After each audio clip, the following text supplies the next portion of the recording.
Welcome to Mary's Home Sweet Home Creations. Tonight I'm going to be showing you how I make lasagna. A lot of people make lasagna the traditional way with the ricotta and the mozzarella. Um, they sometimes will use the noodles that are already cooked that they can put in the oven and layer it without cooking the noodles, but I like to boil my noodles and then layer them, but you need to boil them so they're still pretty al dente, so when you layer your lasagna it's not going to get over squishy overdone in the oven, but have a little bit of al dente to it. I used to make my own spaghetti sauce. It was one of the only things I ever learned to make because my mom was way too busy to be teaching me how to cook because she was working in our family bakery. I did learn spaghetti sauce because I used to watch her do that, and when I went out on my own to live, I tried it, and so that was the one thing that I could make, and I would do it from scratch. And then I got married, and I had children, and time was, and I didn't have a lot of it, so I decided that making my spaghetti from scratch was taking longer than I wanted it to. Like I've said before, if it takes longer than an hour, I don't really want to make it unless it's a special occasion. And, now I don't have small children around, but sometimes I have family around, so I have a little more time to do things. But when you have kids around and you're busy being a mom and raising your kids, you don't always have that time. And if you're a working mom, you come home from work, you're sometimes too tired to do that.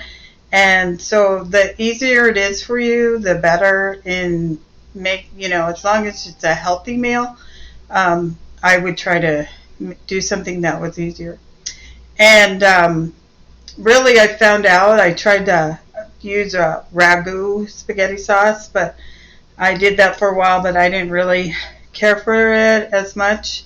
So then I tried Prego, and I'm not kidding you, it tastes just like my homemade spaghetti. That may be an excuse, but really it does. So I decided, hey, this would be way easier if I used the Prego. It'd go way faster, and it tastes pretty much the same as mine did when I did it from scratch. And so I'm going to be doing that today. And I also take another shortcut to putting in the ricotta and the mozzarella, and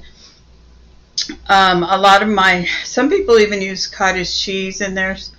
You kind of have to adjust with your family. Some kids will like certain things and not others. So I found that most of my family does not like the ricotta cheese. So I adapted to that, and so what I do is I actually buy the mixed cheese, that's like Spanish style cheese that has the white jack cheese and the cheddar, and I layer the layers with that cheese so it gets both flavors in there. And sometimes I'll put in some fresh Parmesan cheese, and if I was just making it for myself and didn't have to consider anyone, I'd probably add some mushrooms and some onions and other things in there. I even like cottage cheese.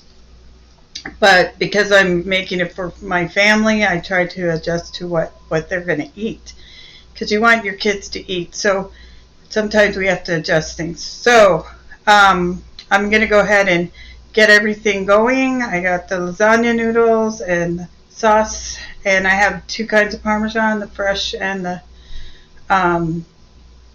dried Parmesan, and then the cheese. And I'm going to cook a few tortellinis. They're just cheese tortellinis, and I'm going to cook those up to go along with it.